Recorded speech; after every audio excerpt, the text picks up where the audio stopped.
Why don't you tell us a little bit about you, Jacob, and how you got started and what got you motivated to go into this direction? Yeah, how'd you get into real estate in the first place? Yeah. It's interesting. So when I graduated college, I went to Chico State. My first job was with a wholesale plumbing company called Ferguson. And so I was there, and then I had a family member call me and say, "Hey, you need to get your real estate license and get into the new home building industry because it's going crazy right now. And you can probably make 5 times as much doing that than you are at your first job." So I went and got my real estate license, got a job at Pulte Homes, and I did that for about 2 years. So it was when people were camping out, you'd release maybe 15 homes and 30, 40 people would show up. So learned that part of the industry, eventually got promoted to a land acquisition manager. What year Yeah, was this? no, yeah, what year? This would have been '04 to '06, Okay. 2004 to Okay. 2006. So I was a land acquisition manager for a whopping like 2 to 3 weeks. And then I decided that I wanted to become a firefighter. And so, in order to go to EMT school, paramedic school, fire academy, I could no longer have a 9 to 5. So then I went into residential resale or real estate, excuse me, and fell into foreclosures. So then I got into the REO game from 2006 to 7ish to maybe 2010, 2011. I closed Yeah, about. it sounds like you never quite made it to the fire academy. I did. I actually did, believe it or not. So Okay. it took a little longer because I started selling REO. So I closed maybe like 500 in about a 3 year period. And then I decided that if I wasn't going to leave now, I was never going to leave. So I actually left and went and became a firefighter for Sacramento City Fire Okay. Department. While I was doing that, I was still pretty active in real estate selling. I got into investing. So never really left. And then about 3 or 4 years ago, my entrepreneurial spirit got the best of me, decided to leave the fire service, and I went back into real estate, but I went in a different capacity where I actually went and worked for a tech startup called Sunday. And so that was basically a marketplace where they would bring investors to bid on fixers, basically. So I was on the disposition side, and my job was to basically build a network of investors to Hmm. bring onto the platform while my acquisitions manager or my counterpart, he would go acquire the properties and then put them on the marketplace. So I did that for a little over 2 years and then found an opportunity at PadSplit, which is another prop tech startup. We've been around since maybe 2018. So we're in about 20 markets now and have about 250 employees. So I jumped ship there, and now I am an account executive. So I work with investors still. But now what I'm having them do is basically bring them to our marketplace so that they can turn their homes into co-living to help basically solve the affordability crisis. And then basically by converting their rooms, their NOI on average 2x, sometimes 3x, but we have all the data to kind of do all the calculations before they make a move. So where is your market? I mean, is it local Sacramento? Is it California? Other locations? What? All of it. So I'm responsible for launching the Sacramento market, but I actually sell in all the markets. So we're all the way in Orlando, Tampa, New York, Nashville, Dallas Fort Worth area, Colorado, Portland, Seattle. So I sell throughout the United States, but my home market is actually the greater Sacramento area. So who manages those? Do you have people to handle? Well, talk a little bit about Yeah. pad split first and what it is, because then that rolls right into how is this thing managed? Because Yeah, obviously each one of, well, to me, obviously, each one is a different investor, and they're using the concepts that pad split is talking about of how to, well, go ahead. yeah, absolutely. Yeah. So really our motto is it says do good, do well. Do good while creating safe and affordable housing, Yeah. and do well by allowing investors to earn more income on their assets. And so basically what we've identified is there is a market of about 14 million working class Americans that make less than $35,000 a year. And so you can imagine the average one bedroom rent across the nation is about 1556 a month. So when you have to have a 650 credit score, you have to make 3 times your monthly rent. You need to be making about $43,000 a year. Well, if you make 35K, you can't even qualify for that, right? So there's an accessibility issue. Then on top of it, if you go the rent, which is normally around 1,200, and then you have to pay utilities and those types of things, you're in it around 1,800 a month. So if you're making 35,000 after taxes, maybe you're making 30K, so you're making 2,500. If 2,000 is going to pay for your apartment, how do you pay for your car? How do you pay for gas, insurance, all the things that you need to be productive, right? So basically, what we have identified is there's this demographic that's having accessibility and affordability issues. And Yeah, so, completely marginalized. yes, it's actually really bad. And so it's really a public problem that can't be solved by the government. It's too expensive. There's too much red tape. So what Pat Split's figured out is there's a public problem that has a private solution. And the private solution is the investors that have these investment properties that they're either using as long-term rentals or short-term rentals, right? So then what ends up happening is it's like, hey, look, we're gonna there's no when we qualify the members, we don't check credit. We do a background check. So we're looking to make sure there's no felonies in the last 7 years. You can have an eviction, one in the last 7 years. The host, which is the landlord, and if you hear me say host, that's landlord, member is tenant. The host has the final say whether something gets approved or not, but our minimum standards are those. Then And we you're do, talking about whether the tenants get approved, right? yes. Talking So about the, tenant standards here. yes, exactly. Yeah. So they go Okay. through that background screening. We do an income verification. So we make sure that we're going to look at W-2s, 1099s, tax returns, bank statements, whatever is appropriate. And then we qualify them for a maximum amount that they can rent for. So when they're on our marketplace, they can't rent every room on the marketplace. And the Mm-hmm. philosophy is that we don't want them overextending themselves. So they can only rent for what they're approved for. And then what ends up happening is if we give them the rent, and it's also an all-inclusive payment. So it includes your utilities, your internet, includes everything, right? And then we match the due date of your rent on your payday. So if you get paid once a month, you pay rent once a month. If you get paid twice a month, then you pay rent twice a month, right? Oh, And then that's smart. it's very smart. And so Yeah. our collection rates are just under 98% for rent. So we're at Okay. 97.5% nationwide, which is extraordinary, right? And our eviction rates are 1.3%. National average is anywhere between 6, 7, 8%, depending on the state. So our model and our marketplace works really, really well. And then on the investor side, basically the way that they're really able to generate a lot of additional revenue is by converting common spaces. So instead of having a 4-bedroom, 3-bath home with a living room and a dining room, convert the living room and dining room into bedrooms, and now you've got 6 bedrooms.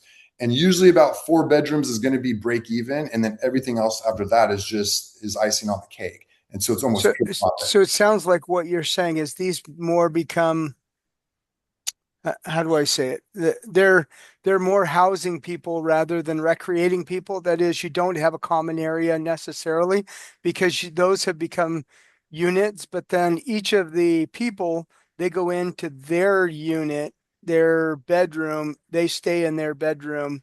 They're not going out and watching TV with everybody else in the house. Is that what you're That's talking about? correct. So in a Okay. perfect world, your common areas will be bathrooms and kitchens. Okay.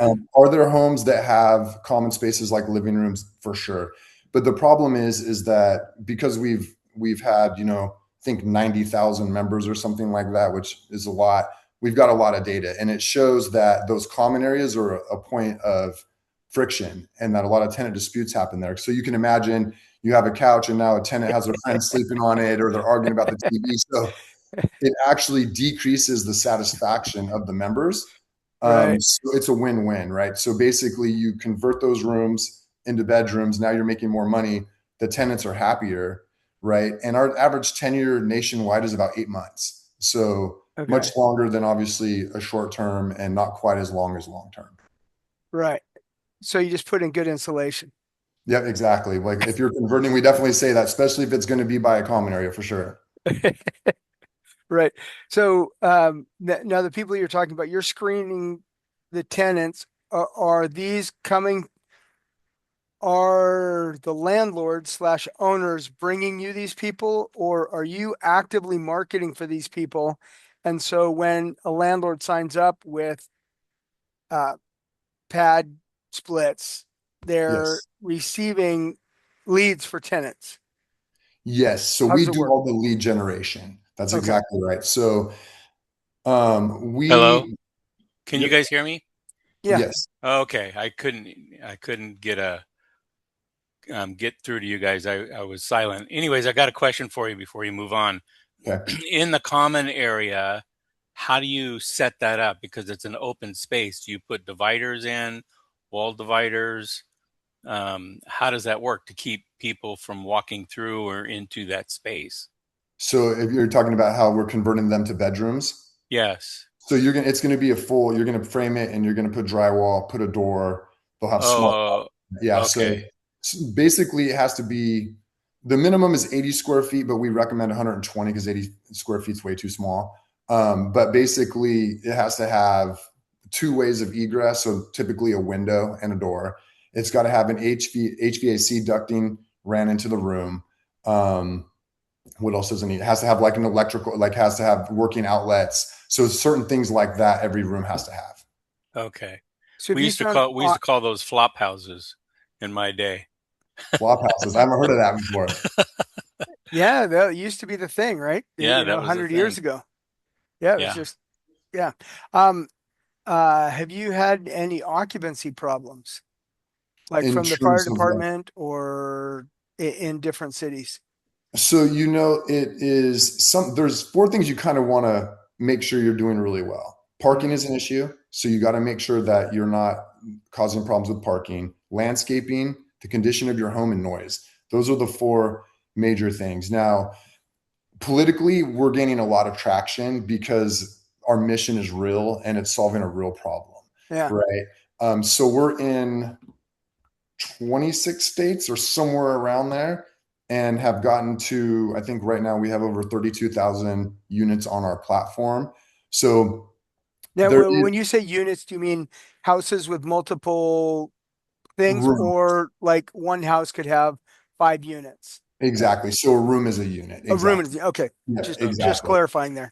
Yeah, absolutely. So Yep. there are certain areas that are more friendly and certain jurisdictions that are more friendly, but Right. we stay away from HOAs for the most part. You know, if you're Okay. looking at a street and no one is parking on it, probably not going to be good to all of a sudden have three cars parking out front, right? So Right. there's certain indicators, neighborhoods that we're looking for that are a better fit that I would say draw less attention. Hmm. But overall, I would say in the political landscape, it's gaining a lot of momentum and a lot of support. And we also, to on that point too, we just came out with a new protection program called Home Guard, which was just released in August. And so it's basically, it's not in lieu of insurance, but basically it comes with all pad split homes now, and it's at no charge to the host. For a $2,500 deductible, if you have an occupancy related code violation, let's say, we will actually pay for $2,500 to have an attorney who's familiar with our model go fight that case for you. Same thing with evictions. Like the 2,500 will get the eviction filed, but it will also recover your lost rent up to a certain amount. It will add additional protection. Like I think it's up to 50K for fire, explosion, flood, those like major damage. Hmm. So because we've had so much data and we haven't had a lot of issues, those are concerns that we hear with hosts. So now we're starting to actually um, provide some substance behind it to protect them from the things that they're concerned about. Yeah, is that something you guys created? What I mean by that is, are you running some of that through insurance companies, or are you just saying, "Hey, we're kind of self-handling this"? That is, Sounds like an we umbrella hire the over attorneys and stuff like sounds that. like an It's umbrella over existing policies, and you guys are providing that $2,500 umbrella. Am so I correct? it's actually self-funded Ah, um, by Pad Split, and there is an insurance portion of it. I don't know if it's a backstop. I don't know how that all works. I'm not familiar with that, but I do know that it's self-funded. Okay. okay. Yeah, cool. No, I think it's a really creative solution to a problem that is real. Hmm. That is a decade ago. I remember a client of mine was like, "Oh yeah, I'm renting a red 1 bedroom, 1 bath apartment for like $1,200," and rent used to be, 3 years earlier, like $800, and it was just going up so astronomically fast that nothing made any sense. I'm like, how does the little guy, the guy who's just getting out of college, getting his first job, you know, or the college student, how do they live? I mean, not in the dorms, or that's usually set up. But the little guy who's just working, trying to survive. Yeah. Uh, Yeah. uh, So, Jacob, I have another question for you. Can you put us through the paces of the mechanics of it? Let's say I went to Tennessee, found a 4 bedroom house that's maybe built in the early 60s. It has a living room, kitchen, dining room, say 2 bathrooms. How does that get into service? Who does the work? What's the mechanical setup of that? If I call you and say, "Hey, I have this house and I want to turn it over to your system." Yeah, I'll walk you through the whole process. So basically what happens, let's say, Mike, that you call me and you're like, "Hey, Jacob, I've got this property that you just explained." So the first thing we do is we actually do a discovery call. So you and I get on the phone. I learn a little more about your experience, what drew you to Pad Split, and then I give a brief overview of our company. And then there's a Q&A. And then basically it's to see, is this something that you're interested in and it makes sense? If you say yes, it makes sense, then we schedule a second meeting, which is our numbers and solutions. And that's where we take that property address and we actually run the numbers. So because in our core markets, I have data in regards to how much a room rents that's sharing a bathroom, how much a room rents that has a private bathroom, how long it takes to get your first tenant, how long it takes to get to 80% occupancy, how many searches in that market have happened in the last 30 days. So we can take that data, and then basically what we do is we enter it into a calculator based on your room count, right? And then we basically have a bunch of variable costs it'll take out all the pad split fees, we'll take out vacancy rates, we'll take out rent concessions for the 3% that don't pay. We'll take out all the utilities, internet, CapEx, all of it, right? And basically, we'll whittle it down to a ballpark NOI. And then at that point, if we look at it and you're like, that makes sense, great. And then normally what ends up happening is when we add, let's say you're like, I want to convert the living room and dining room. Then when we add those in, the numbers go through the roof, right? And then it's like, oh yeah, this is very interesting. So then at that point, you say, yes, I want to do it. Then we just basically you go through the listing process, it's pretty simple. It's descriptions, adding pictures, signing the lease agreement, things like that. And then once it's listed, it goes on the market. And then at that point, the address actually isn't shown on our marketplace. The only time someone will see the address is once they have applied for the property, went through our screening process, and is approved by the host. Then at that point, they get the code to the front door, the address, and all of that. So, how do the repairs get done to convert the living room and the dining room or whatever? How does that get handled? So we have an entire vendor network. So we have everything from property managers to contractors to title to real estate agents, photographers. So everything that you need in order to rehab, list, get your property ready, we have a vendor network that you can use. You can clearly use your own as well. But what's nice about our network is that they have to go through uh, a small, I'll call it pad split training, so they understand our model, right? So if it's an agent, they know where to look and what type of properties and neighborhoods will be great. The contractors know the requirements that pad split has, the minimum requirements. So we can provide that for you, or you can do your own. Okay, so if you're not in a specific market, then you guys have to go out and do some due diligence, make connections, and put a whole group together if you're not already in that market. Am I correct? Not really. So basically, we have what we call our core markets, right? And those are the big Okay. metropolitan areas that we're in. If you're not in one of those markets, it's called a PSA, a pad split anywhere. So it changes a little bit because now you're not going to get the paid advertising. You'll still get put on 60 plus platforms like Furnish Finder and things like that. So there is some marketing involved, but we're not doing Google pay per click and things like that, right? Okay. And then you would be responsible for finding your own vendors and all of that. So we can help, but it's not as good as if you're in a core market for sure. Okay. Yeah, do you guys Okay. act as the property manager in this case? That is, property manager, take the leases, sign the leases, get the tenant in, transfer the keys, It's quasi handle that. repairs, etc. Yeah. So we basically handle the lead generation, Mm-hmm. screening For the tenant. for the tenant, Tenant, and yeah. then we collect the rent. Okay. We also have a 24/7 member support line that they can call, that the members can call if they have some issues as well. Now, do you And have a then, psychological distress line for? it's interesting. So our member support is actually trained to triage disputes. So we try to actually handle them up front, believe it or not. And then if we can't, then it'll get passed to the host. So those are like the three big buckets that we do. And then I would say the major buckets that a host would have to deal with are um, maintenance, Mm-hmm. potentially tenant disputes, unlikely, but evictions, and then turning the room over, which is literally broom sweeping, changing the linens out, and you're kind of on your way. It's pretty simple.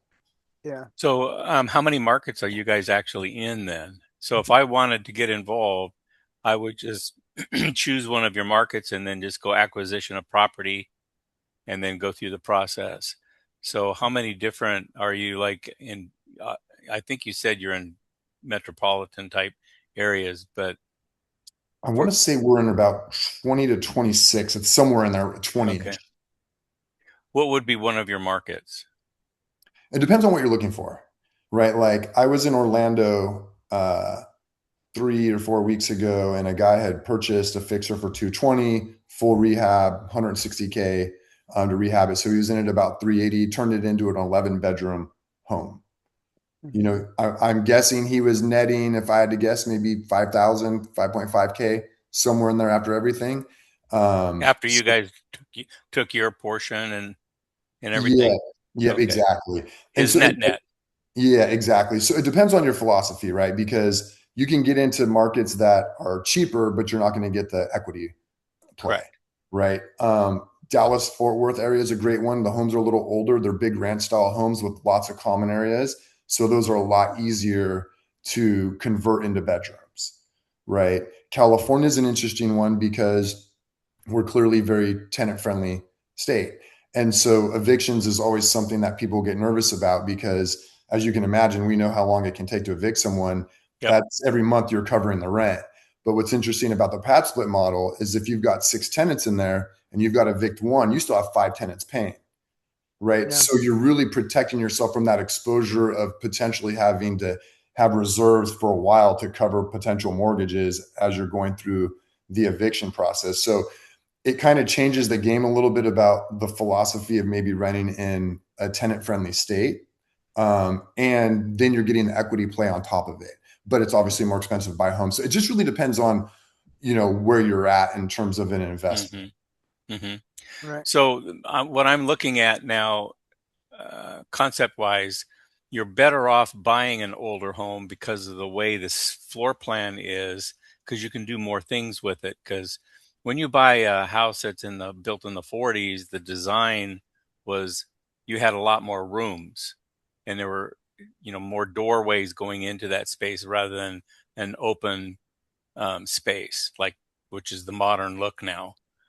So is that what you're seeing, that people are purchasing those kind of properties and then refurbishing them, plumbing, electrical, updating and stuff, and then closing off all the rooms? Yeah, those are great floor plans. The choppy, not open floor plans are great. And what's Mm-hmm. interesting is those tend to sit on the market longer, right? Mm-hmm. Because people want the open floor plans. So we have investors that are looking on the MLS and they're targeting those types of properties. Right. Where's that random 5 or 6 bedroom home that makes no sense and it's been sitting on the market for a while? They love those because they're phenomenal pad splits. So yes, in terms of rehabbing them, I think that's investor by investor, and if you can buy it at a price where it makes sense to rehab it. But the good thing is we can look and say, all right, if we're going to convert rooms, it's going to cost approximately this much. We can have a vendor go out there and give you a bid or whatever, right? So we can do cash on cash returns. and see approximately how long it's going to take you to break even on these investments. So that's what's really nice about having the data is we can kind of give you an idea of like, hey, in terms of just like your bills and your mortgage and everything, here's kind of when you can expect to break even. And then if you want to invest money for conversions, then we can do cash on cash returns to see how long it takes. Okay. What about, do you guys have any 2-bedroom style homes in your inventory, or is it mostly 3 and 4 bedroom and up?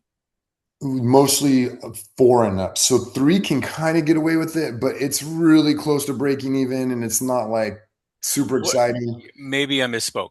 If you buy a 2-bedroom house and it's got 1 bath, so there's 2 bedrooms, and now you can convert the living room and maybe you can convert another space. So really that pushes it to 4. So initial floor plan was a 2 bedroom. And the reason why I say that because Joel has a couple of those.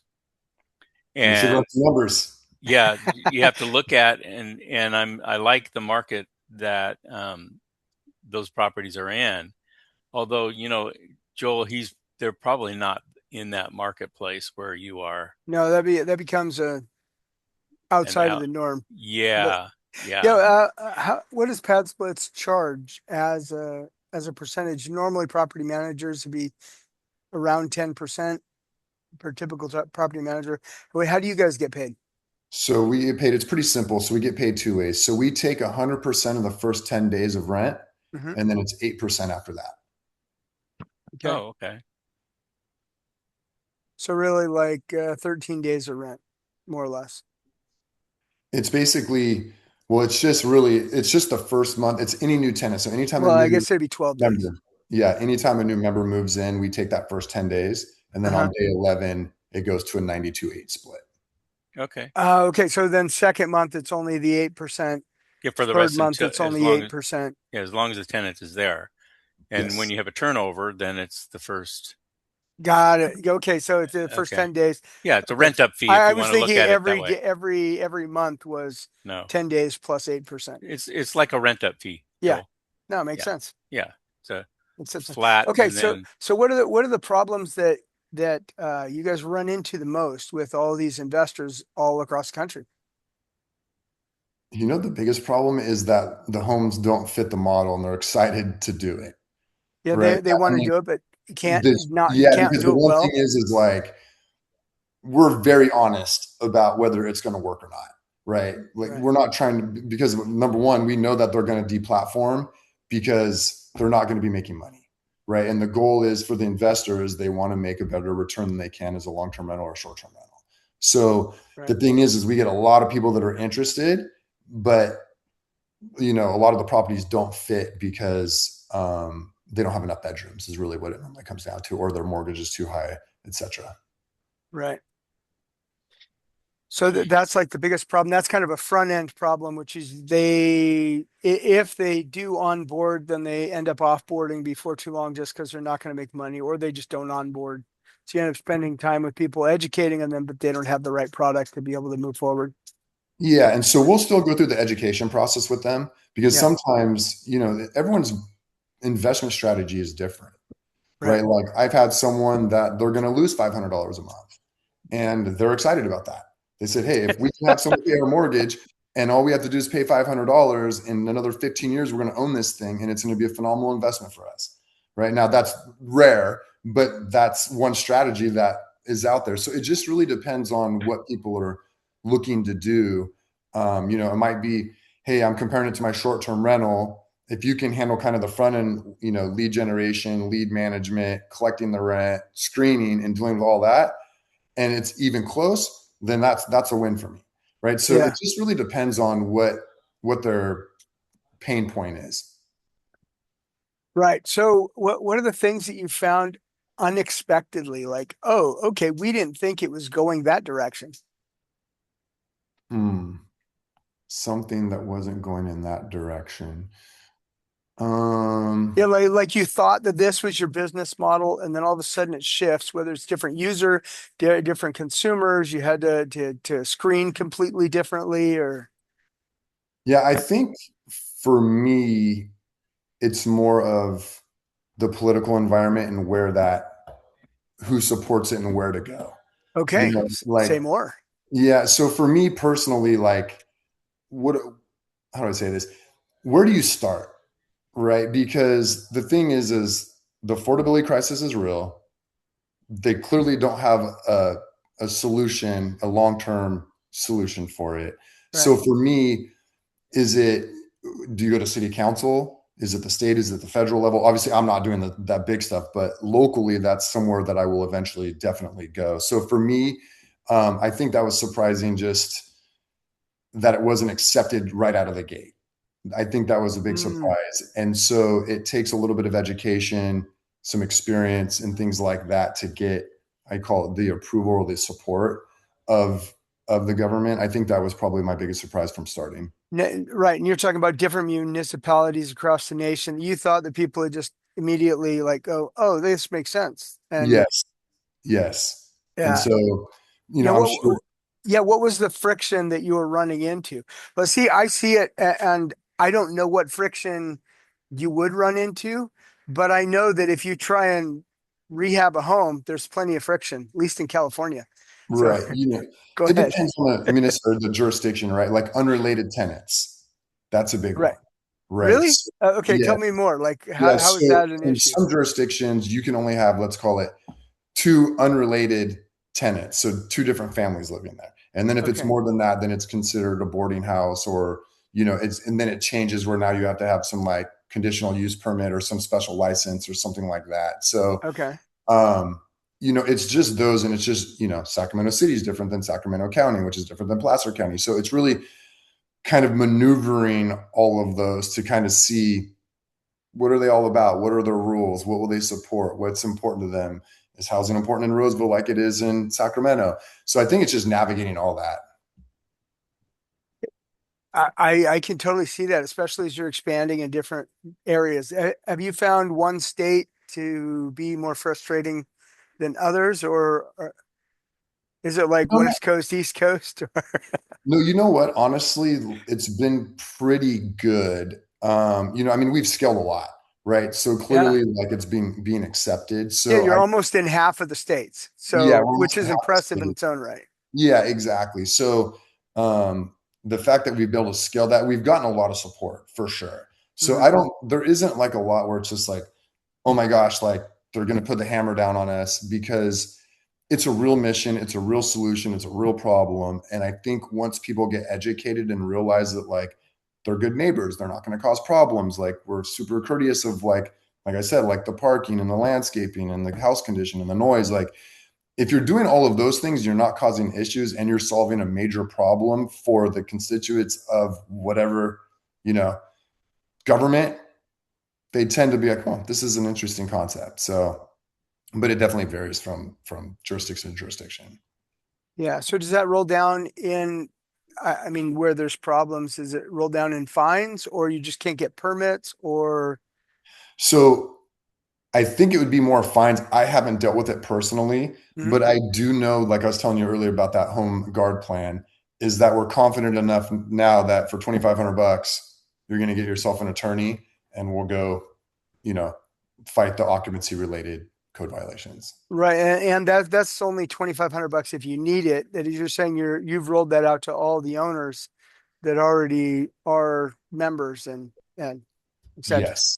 Yeah. Yeah. Technically, it's any new, as soon as you get a new, so the plan was rolled out in August. So as soon as a new member goes into your home, then your home qualifies for Okay. that program. So if you have 5 existing members that were in there before that plan rolled out, then you don't qualify for that. But once Right. you get one new member, then the qualification happens. Okay. And where do you see pad splits going over the next 5 years? I mean, you've only been around what, 3 years? And We've been around since 2018, okay, technically. 2018. I think that it's going to be the solution for affordable housing for sure. Right. I just don't see how else you solve the problem. Yeah. Right. And so I think that once it becomes more accepted, more understood, that it's going to solve that problem.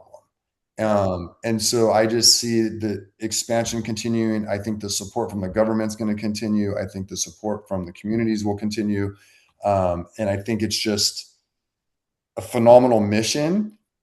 That's real because I mean, let's face it, there are definitely businesses out there that have missions that are like, you know, maybe not as authentic and that type of thing. Where like Pat Splits is like our CEO or our founder, he really, really, really cares about affordable housing and solving that, and it's very clear in his actions and the way he treats the members and the way that he operates. Mhm. So I just think it's just going to continue in an upward trajectory for sure. Now, is this out of the Bay Area? Is this something where they've been accessing venture capital to roll it out, or what's the growth origin and growth of the company?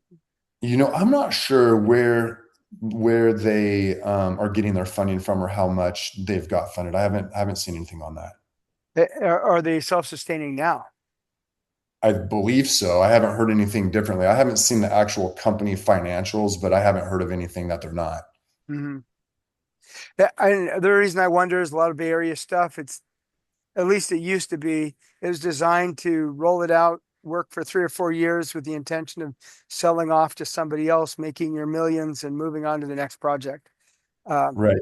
I, Yeah, I don't see that if like I don't know anything about it, but just from my experience and reading people, I don't think that's his goal. I think his right. goal is really like, let's go solve this problem, right? Yeah. And let's do it with a win-win solution. Yes, and the reason I mention it is sometimes venture capitalists want their money back to go put it in something else. I don't know that arena well, but you hear about it's like, okay, well, got to kill this one. We're not putting any more money into it because it's not making enough money. Even though it Right. could be viable long term, it's not making enough money for what the venture capitalists are looking for. That's why I was wondering if it was in that arena or not, or if it, self-funded or whatever. Yeah, I'm not really sure, honestly. Okay. Um, what would you Okay, talking about real estate and your experience in real estate, what would you tell the next generation, like people coming up in real estate? Invest in real estate and hold. Buy and Hmm. hold. Like one of the biggest mistakes I made. So when I was selling foreclosures, I bought a house in North Sacramento and I paid $45,000 for it. Right? Bought it cash. It was a 4 bedroom, 2 bath, renting it out for about 1,000 a month.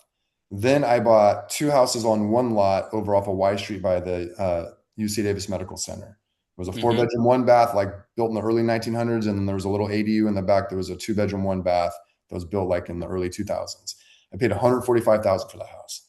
Right at that point, we'll call the rent and all three of those units about 1,000 a month. Right, 4 or 5 years later, they were all worth 3x. Thought I was smart, sold them all. Thought I made out like a bandit. And I look back now and I look at the cash flow I would have had. They would have been paid off. I'd probably been cash flowing six, seven, $8,000. Been sitting on $1 million in equity.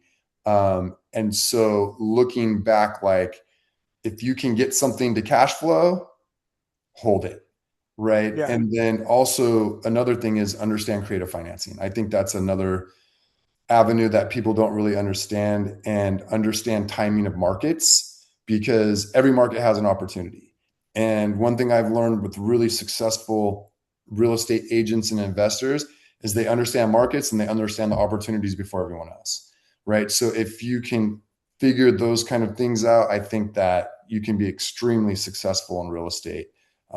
Whether it's something you're doing full time or whether you're doing it just to add on to your retirement. But real estate, stocks, and entrepreneurs, I think, are like the three best ways to become millionaires. And real estate's a beautiful thing, but just understand it for sure. yeah. Real estate is a beautiful thing. It Yep. sure is. Yep. The creative financing side of it is a whole nother adventure. That's like a different world. When I got started in real estate, that's actually what I worked with was acquisition real estate for limited partnerships. We did a lot of hard money, purchase money.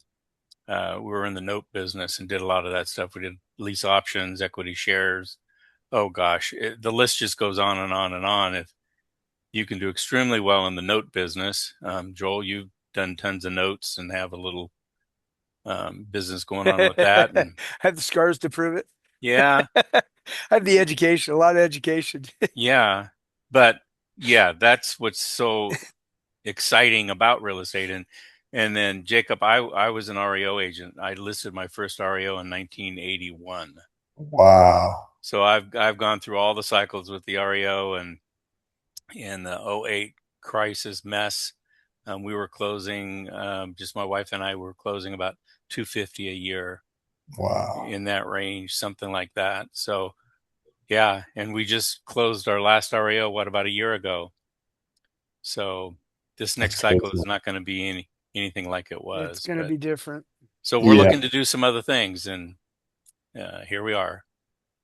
Yeah. I think the opportunity that's interesting to me right now is the sub two opportunity, because right Right. now you have investors that are really focusing on two kind of sub twos, right? One where there's enough equity that they can buy at a discount and either wholesale it or flip it, or one where the mortgage is low enough that it can cash flow. But Hmm. there's a ton of attention going to those two properties. So if you're going to go door knock, you're probably going to see 5 or 6 notes on the door, right? There's a lot of competition for those. But what's interesting with the co-living model, when you are going to make 2x on the rent, now there's this whole other group of properties that could cash flow that aren't getting a lot of attention from investors. And I think whoever identifies that and understands the co-living model and the pad split model and understands sub two, when you knock on the door, they're probably going to answer, because people probably haven't been knocking on their door because it's not going to cash flow and it doesn't have enough equity, right? Right. Now, So when you say sub two, what do you mean by sub two? subject to, so you're Oh, basically, subject to. Okay. I thought you meant sub two is like under 2% or under two. oh Well, no, All no, right. Subject to. yeah, Yeah. No, no, yeah, no. I get it. buying Yeah. the houses Buying subject to, subject to the existing financing. right. yeah, And Yeah. those Yeah. exactly. Yeah. banks are not going to call those loans, even though you do have a risk level, but they're not going to call the loans as long as the payment keeps showing up on time. They just, doesn't matter. It's interesting how they just kind of, like you said, look the other way. But you know that now they have transaction coordinators that are so good at all of that, so they know how all the paperwork needs to look and keeping everything above board, without raising any red flags. So it's the resources Hmm. are there, if you understand it, and I Right. think it's a unique opportunity right now for probably, I don't know, a year or two or three, I don't know, who knows, but where there's this group of properties that aren't getting a lot of attention that could be cash flowing very well. Yep. Yeah. Yeah. Yeah. Good stuff. Jacob, anything else to add? No, thanks for having me. Enjoyed the conversation. Yeah, absolutely. Thank you. I'm really excited Excuse about me. pad splits. I think it's a avenue that I don't know of anybody else that's touching it. That is that concept and that model. And I really like what you guys are doing. I think that provides opportunity throughout the nation to do more income with the investment, but it's not going away. There's always going to be that group of people that aren't making enough money to be able to go rent a duplex or and have trouble staying in an apartment because they're so expensive. Right. So, So Jacob, Absolutely. how many, do you own any investment properties still, or Nope, are I you sold them liquidated? all. Yeah. Yeah, I Oh my. liquidated. hence the regret. Yep, hence the regret. Yeah. Yeah. Well, that's why you keep working and you just keep working and then you add another one, and Yes, I'm back on that train again, especially now that with the co-living, and I'm starting to get a really good idea about that. So I think we're going to deploy some assets and And start doing some start co. building up your investment reserves again and get out there and do one. Exactly, Good for exactly. yeah, you. that's So, really cool. so in some of the markets that you're in, what is the acquisition cost for some of those properties that you're seeing?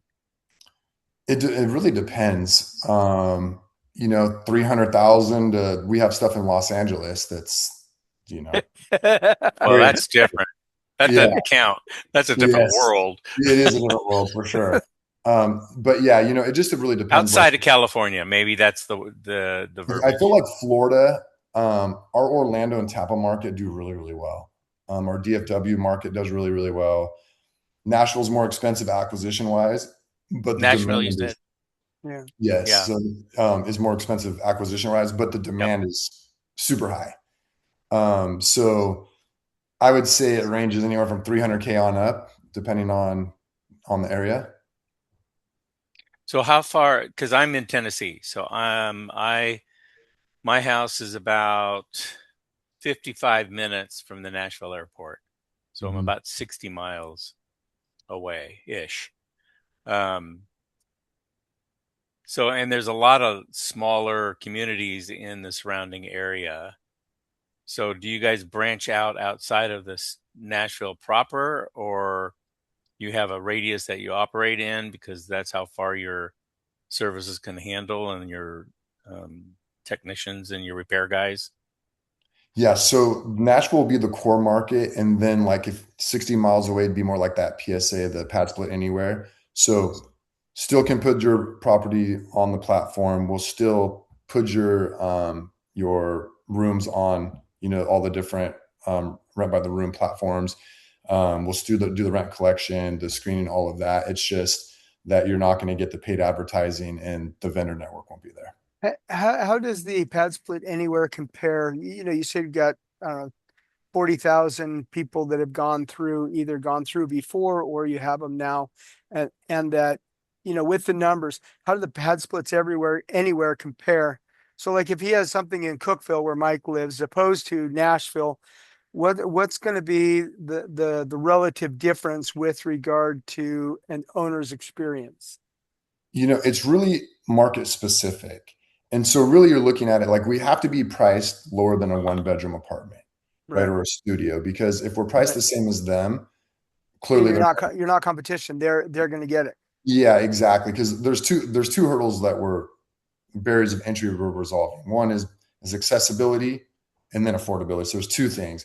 So they may be able to afford the studio or one bedroom, but they don't have the credit and the income 3x Yeah. or both or none, right? But we price ours lower than typically a one bedroom or a studio, depending on like likewise.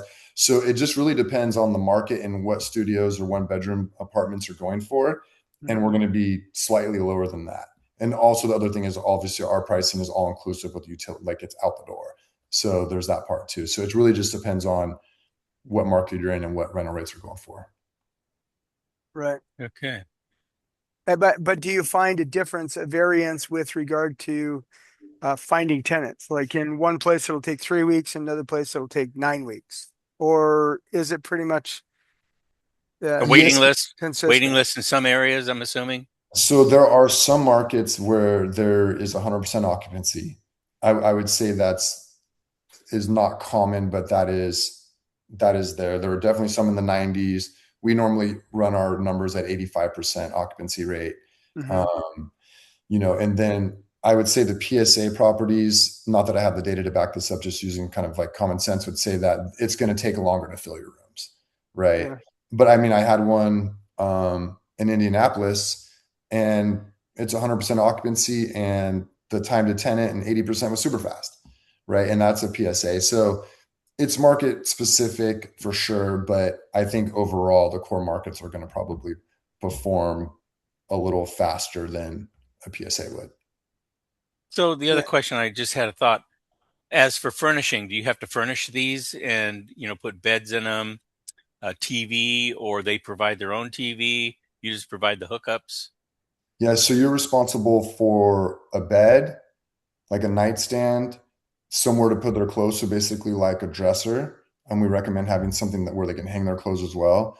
You're not required, and then window coverings, you're not required to put a TV in. Um, I think hanging a TV, especially as cheap as they are now, and throwing in Netflix, and just my own personal opinion, no data to support this, Yeah. probably going to help your tenure. Right. Right. Especially Yeah. because, I mean, you imagine putting a big 65-inch screen TV or 55-inch TV in one of those rooms is going to look like a movie theater. Right. Yeah. And then if you're giving them Netflix on top of it now, I mean, that's going to be a much better experience than a place that doesn't. But I will tell you, from what I've seen, the vast majority do not provide TVs. Okay. And what about appliances like washer, dryer, refrigerators in the kitchen or whatever? How does that all work? Yes, so you have to have a washer and dryer on site. You have to have a refrigerator, and then once you get past a certain amount of tenants, I can't remember the number, you have to have an additional refrigerator. Refrigerator. Yeah, I Okay. was going to ask because if you have 11 rooms, you're going to have 11 tenants, and You my got to. son has trouble with 4 tenants in one room. Their fridge is absolutely packed. Right, right. So yeah, so once you get to a certain point, you actually need, it's a requirement that you have a second fridge. We recommend actually um, giving each unit their own space in the fridge, right? So everyone has equal kind of area or whatever, and then it helps with the tenant disputes because now it's not like, hey, you're taking more of the fridge. It's like, here's your area. Right. But yeah, so that we recommend like, hey, get a coffee maker. Like it's not required, but that's a nice little touch if they have a coffee maker. Get an air fryer, right? Like Mm. there's things you can do that your cash on cash return is probably going to be significant. We see Mm-hmm. that like if you put a mini fridge in there, on average, you're going to get $10 more per week. So that ends up paying for itself pretty quick. So there are little touches that you can do um, within reason that will help your tenure for sure. So I was just thinking the mini fridge, you could put that in each one of the rooms Mhm. and then build around it so it could be shelving on top of that. Um, so you're utilizing the space efficiently. Yes, it's smart. It's almost like I don't know if you've been on a cruise recently, but the Yeah. rooms in cruises now are incredible. Like Oh, they have there. figured it out. Like there is space for everything. Yes. Hmm. So it's very smart. Like what you're saying is very smart. Like if you can figure out that model and replicate it, it's it's a really good thing. Mm-hmm.